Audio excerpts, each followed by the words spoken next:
Good morning. I am Lovely Grace F. Sampaga from Bachelor of Secondary Education, major in English. Our topic for today's discussion is Typology of Bilingual Education Programs. In education, a linguistic policy in which two languages are employed as medium of instruction. Depending on the purpose, there are numerous models of bilingual education, the most prevalent of which are the additive and subtractive models.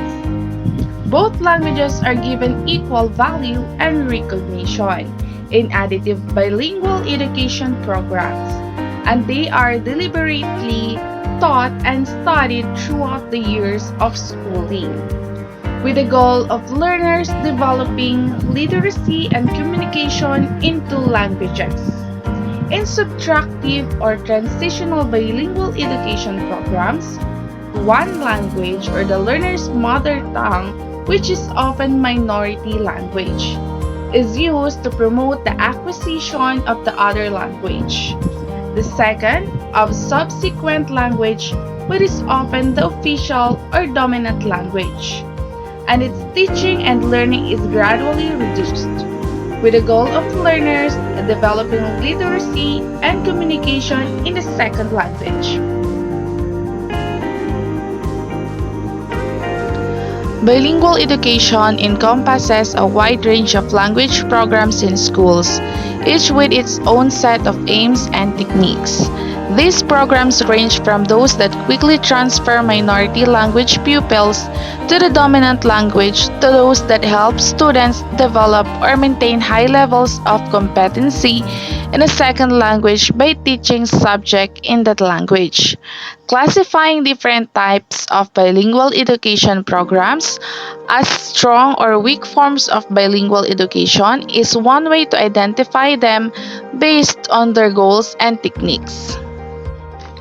Monolingualism or restrictive bilingualism are the goals of weak types of bilingual education, whereas bilingualism and literacy are goals of strong forms of bilingual education.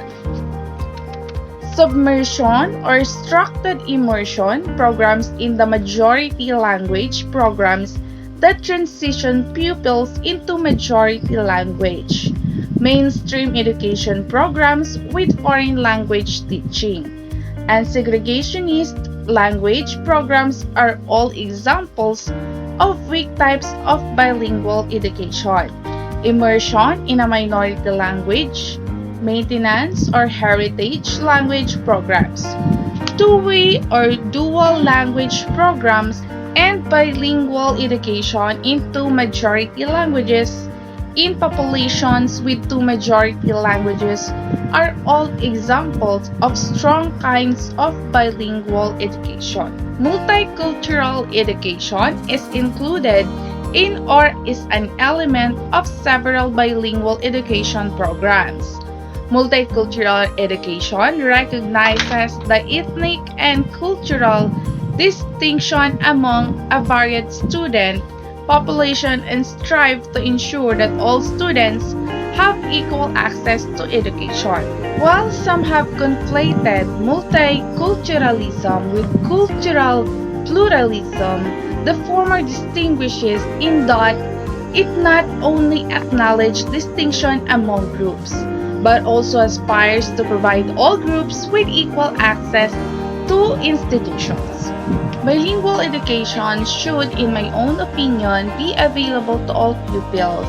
As current and future members of our multicultural society, this form of education will truly benefit everyone.